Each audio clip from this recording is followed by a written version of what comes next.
رسول اللہ صلی اللہ علیہ وآلہ وسلم نے فرمایا،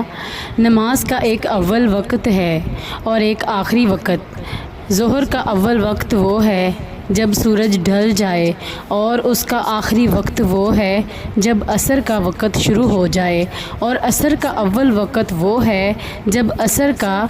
وقت ایک مثل سے شروع ہو جائے، اور آخری وقت وہ ہے جب سورج پیلا ہو جائے، اور مغرب کا اول وقت وہ ہے جب سورج ڈوب جائے، اور آخری وقت وہ ہے جب شفق غائب ہو جائے، اور عشاء کا اول وقت وہ ہے جب شفق غائب ہو جائے، اور اس کا آخری وقت وہ ہے جب آدھی رات ہو جائے، اور فجر کا اول وقت وہ ہے جب فجر صادق یعنی طلوع ہو جائے، اور آخری وقت وہ ہے جب سورج نکل جائے۔